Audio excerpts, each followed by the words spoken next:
이 시간 우리 예수님 겟세마네 기도라는 제목으로 우리 은혜를 나누도록 하겠습니다. 우리 겟세마네는 그 예루살렘 동편 우리 감람산 기슭에 위치한 우리 작은 동산입니다. 예수님께서 마지막으로 기도하신 장소인데요.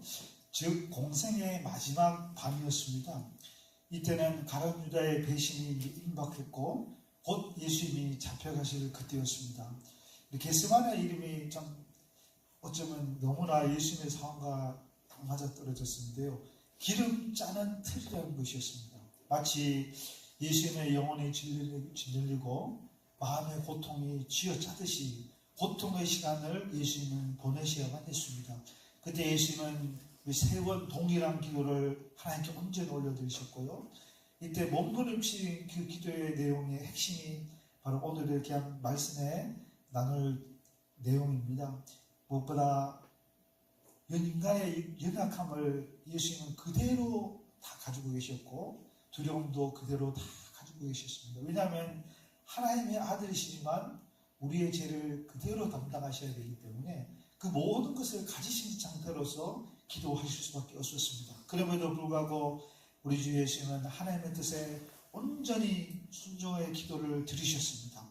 이 기도에 저희들이 함께 동참해 주시면 감사하겠습니다. 먼저 나의 원대로 마옵시고 아버지의 원대로 하옵소서. 할만하시거든 이 잔을 내게서 지나가게 하옵소서. 그러나 나의 원대로 마옵시고 아버지의 원대로 하옵소서. 예수님은 그 고통의 감정을 고민하고 슬퍼하시라 이렇게 묘사되었는데요. 참으로 많은 번민과 생각이 예수님 안에 파고들었습니다. 그러나 그 모든 것을 그대로 아버지께 쏟아 놓았습니다. 그리고 끝내 하나님의 뜻에 따르기로 결단했습니다. 고난 앞에서 우리는 연약하기 때문에 이 고난이 내게서 지나가게 하옵소서. 정말 우리도 똑같이 예수님과 같은 우리 마음을 가지게 됩니다. 그리고 저는 이거 볼 때마다 참 예수님이 어떻게 똑같을까? 이래서 이거 어떻게 똑같지? 어떻게 똑같지? 이런 고개를 갸우뚱할 때가 참 많습니다. 그래서 더 큰 위로가 되는 줄을 믿습니다. 그러나 예수님은 원대로 마옵시고 아버지의 뜻대로 하옵소서. 이 십자가를 향한 순종의 첫걸음을 잘 내디디셨습니다. 우리 요한복음 내가 하늘에서 내려온 것은 내 뜻대로 행하심이 아니요 나를 보내신 이의 뜻을 행하려 함이니라. 예수님은 먼저도 벌써 하나님의 뜻에 대한 인생의 최우선 순위를 정해두고 오셨음을 계속 반복해서 말씀해 주셨습니다. 로마서에도 너의 몸을 하나님이 기뻐하시는 거룩한 산제사로 드리라. 그리고 하나님의 뜻이 무엇인지 분별하도록 하라. 하나님의 뜻에 산제사로 드리기 위해서는 우리가 예수님과 같이 하나님의 뜻에 대한 분별함이 있어야 되는 줄을 믿습니다. 네. 성령께서 날마다 우리의 심령에 임하여 주셔서 그 상황과 조건과 그 속에서 주신 지금 내게 주신 하나님의 뜻이 무엇인지 오늘도 분별해야 될 줄을 믿습니다. 히브리서에 보면은 그는 육체에 계실 때 자기를 죽음에서 능히 구원하실 하나님께 날마다 간구하셨다고 증거하고 있습니다. 그리고 이 증거는 하나님이 다 들으셨다고 또 길을 계시하고 있고요. 그가 아들이시면서도 받으신 고난을 순종으로 배우셨다고 하셨습니다. 예수님도 이렇게 아들이신데도 친아들이고 유일한 아들이신데도 불구하고 이렇게 하셨기 때문에 우리는 양자되었잖아요. 예수님과 똑같이 우리도 기도하면 하나님이 다 들으시고 다 또 고난을 감당할 힘도 주실 줄 믿습니다. 순종이 하나님을 기쁘시게 하는 줄을 믿습니다. 예수님의 순종이 우리의 순종이 되어줄 줄 믿습니다. 우리 조나단 에드워즈라는 놀라운 대각성 운동을 일으켜서 미국을 지금의 최선진국으로 영적인 바탕을 이룬 분인데요. 하나님의 뜻이라면 내가 가장 원하지 않는 길도 기쁨으로 걸어가겠다는 고백을 했습니다. 가장 원하지 않는 길, 정말 싫은 길, 저거 어떻게 보면 예수님 지금 딱 그게 똑같은데요. 기쁨으로 걸어야 이 귀한 고백을 받으시고 하나님께서는 영적 침체에 빠진 미국 전체를 구원하셨습니다. 하나님을 기쁘시게 하겠다는 이 결단과 순종이 바로 예수님의 순종인 줄을 믿습니다. 오스왈드 챔버스나 우리 목사님은 기도는 하나님을 내 뜻에 맞추는 것이 아니라 나의 뜻을 하나님의 뜻에 맞추는 것입니다라는 말씀을 남기셨습니다. 하나님의 뜻대로 드리는 기도, 하나님의 편에 서는 기도, 하나님께 맞추는 기도가 우리의 기도가 되어질 줄을 믿습니다. 존 스토트 목사님은 겟세마네 기도는 그리스도인이 무엇을 믿고 어떻게 살아야 하는지를 잘 보여주고 있습니다라는 귀한 설교를 하셨습니다. 우리가 마지막 믿음의 모범을 보여주신 예수님을 감사하고 찬양하지 않으실 수 없습니다. 피하고 싶은 솔직한 감정을 예수님은 전혀 숨기지 않으셨습니다. 하나님께 다 토로하셨습니다. 그러나 그보다 더 큰 하나님의 뜻을 선택하고자 몸부림치고 계신 줄을 믿습니다. 우리도 예수님과 똑같습니다. 우리 안에 우리는 육신의 몸을 얻고 있지만 성령께서 이미 오셨기 때문에 우리는 예수님과 같이 성령을 보신 자입니다. 예수님과 똑같습니다. 우리 같은 보면요. 그러므로 우리는 인간의 몸을 입지만 언제나 순종을 드리기 위해서 성령과 더불어 같이 기도해 주시면 좋겠습니다. 이것이 바로 구주 예수님이 오늘도 우리에게 가르쳐 주시는 귀한 삶의 우리 표본입니다. 거룩한 산제사를 온전히 드리는 이 하루가 될 수 있기를 간절히 기도드립니다. 둘째, 시험에 들지 않기에 깨어 기도하라. 육신이 참으로 약하도다. 예수님은 제자들에게 오셔서 그 작은 것을 보셨습니다. 그리고 특별히 베드로에게 말씀하셨습니다. 너희가 나와 함께 한 시간도 이렇게 깨어 있을 수 없더냐. 베드로에게 하신 말씀 참 의미가 있는데요.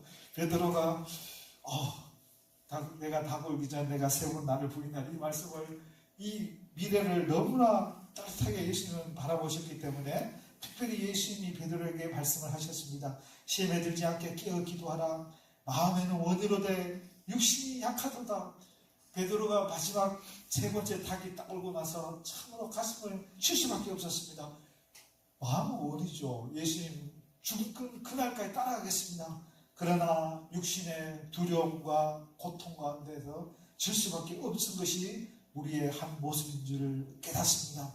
예수님은 육체적인 피로와 영적인 무감각에 있는 우리 제자들을 너무 나무라하시지 않았습니다. 너무나 잘 이해하셨고 그들이 그 속에서 많은 영적인 투쟁을 하고 있는 것도 아셨습니다. 그러나 그들이 깨어서 기도하지 않을 때 마지막 승리는 없다는 것을 가르쳐주기 위해서 귀한 말씀을 허락하여 주셨습니다. 깨어있지 않는다면 우리도 모르게 시험에 빠지게 되고 그 시험에서 헤어나올 수 없는 상황까지 이르게 되는 게 우리의 삶인 줄을 깨닫습니다. 우리가 한시라도 깨어있을 수 없으냐. 단 한 시간, 그 단 한 시간이 얼마나 중요한지 모르겠습니다. 우리 인생의 그 결정적인 순간에 단 한 시간 깨어있어서 기도하는 그 기도가 우리의 인생을 완전히 변화시킬 수 있는데요. 예수님은 그 한 시간 정말 몸부림치는 기도로 마지막 승리를 이루셨습니다. 우리 베드로전서에 근신하라 깨어라 내 대적 마귀가 우는 사자같이 두루다니며 삼키는 자를 찾느니라. 우는 사자같이 두루다니면서 삼키는 자를 찾는 이 묘사가 너무나 현실적이고 임박한 위협인 줄을 너무나 잘 묘사하고 있습니다. 에베소서에는 모든 기도와 간구를 하되 항상 성령 안에서 기도하고 이를 위하여 깨어 구하기를 힘쓰며, 우리 기도는 성령님의 철저한 보호하심과 인도가 절대적으로 필요한 것을 너무나 잘 묘사하고 있습니다. 성령님께서 같이 하지 않으신다면 이 기도가 힘이 없습니다. 제가 우리 솔직히 말씀드리면요, 그 방학기도 할 때 이 방학기가요, 제가 성실교회 와서 더 잘 됩니다. 희한합니다. 제가 수봉교회에 있을 때도 방학기도를 하긴 했는데 성실교회 와서 방학기도 훨씬 잘 돼요. 그리고 우리 교회에 와서 방학기도가 제가 싹 바뀌었어요. 이게 방언을 받고 나서 여러 번 방언이 바뀌더라고요. 근데 성실교회 와서도 하나님이 새 방언을 주셨습니다. 그리고 새로운 그 경험도 많이 하게 하셨는데요. 성실교회가 하나님 복 주시는 교회인 줄 믿습니다. 제가 한 5개 교회에서 사역을 했는데 굉장히 성령의 임재하심이 강하다는 걸 제가 많이 느끼고 있습니다. 하나님께서 우리 다리 목사님의 그 비전과 꿈이 너무나 크기 때문에 성령의 은사와 역사하심도 큰 줄을 믿습니다. 그래서 스몰잔 목사님은요, 기도하지 않는 자는 마귀의 가장 쉬운 먹잇감이 된다고 굉장히 경고하고 있습니다. 우리 마귀의 공격은 인식하지는 못하는 그 사이에 급속도로 이루어져서 그 급소를 친 것을 봅니다. 오직 성령께서 임재하여 주시고 이것을 막아주셔야 되는 기도가 꼭 필요한 것을 깨닫습니다. 제가 방언 기도를 할 때요, 특별히 임재하시면 많이 느끼는데 제 입하고 턱과 입 안에 그 구강 구조가 싹 바뀝니다. 이렇게. 그래갖고 방언이 한번 바뀔 때마다 턱이 얼얼하거든요. 왜냐하면 전혀 다른 그 소리가 나오기 때문에 완전 딴 사람의 그 턱이 됩니다. 저도 알아요. 이거는 완전 강제로 턱을 이렇게 잡아가지고 딱 비틀어 놓습니다. 하나님이. 그리고 거기서 막 쏟아 놓는데요, 그 소리는 하나도 의미가 없고요, 그렇게 하신다는 그 자체가 굉장히 중요하고요. 그리고 그때 성령께서 내가 인지하지도 못하고 내가 깨닫지도 못하는 하나님의 그 뜻과 계획을 내 대신 기도해 주십니다. 이게 왜 중요하냐면요, 너희가 기도해야 될지니라 이렇게 말씀하셨잖아요. 그러니까 우리가 기도하지 않으면은 하나님 역사하심이 극도로 적습니다. 그러니까 우리 입술로 고백해야 되는데 하나님 우리한테 가르쳐 주지 않는 게 많거든요. 왜냐하면 우리가 알면 안 되기 때문에, 그리고 마귀가 알면 안 되기 때문에. 그러나 하나님은 그 은혜와 그 기도를 받기를 원하시고 우리 입술을 통해 받기를 원하십니다. 그때 방언 기도가 굉장히 필요합니다. 뚜뚜랄라 하나도 안 중요합니다. 중요한 것은 성령께서 내 안에 임재하셨다는 그 사실, 그리고 성령께서 내 입술을 통하여서 기도하고 계신다는 그 사실, 그게 가장 중요합니다. 그것이 바로 하나님이 우리에게 소망을 두고 계시고 일하고 계신다는 가장 확신한 증거이기 때문입니다. 우리가 그래서 사도 바울도, 내가 방언 논쟁이 있을 때마다 사도 바울은 나도 방언 많이 하고 너들도 더 많이 하기를 원하고 나도 더 많이 할 거다 이렇게 말씀하셨거든요. 방언 기도가 우리 교단 교파를 이렇게 나눌 정도로 굉장히 논란이 많습니다. 그럼에도 불구하고 방언 기도는 굉장히 중요합니다. 굉장히 중요해요.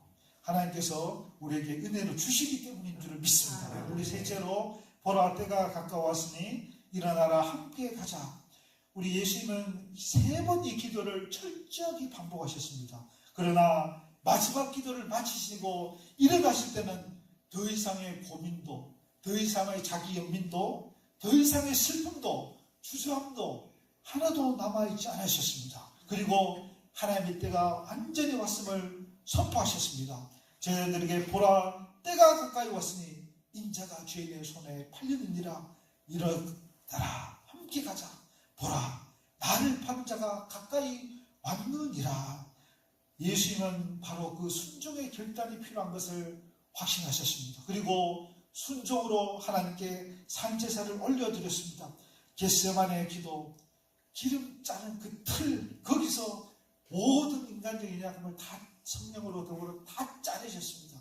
그리고 마침내 고통은 끝나고 순종의 완성으로 겟세마네 기도가 완성되었습니다. 이제는 두려움도 떠나고 오직 믿음으로, 순종으로, 도전으로, 전진으로 구원과 승리의 때만이 예수님께 나오셨습니다. 이 예수님의 기도가 우리 일평생의 기도가 되어야 될 줄 믿습니다. 우리의 예수님의 순종과 헌신이 우리의 순종이 되어야 될 줄 믿습니다.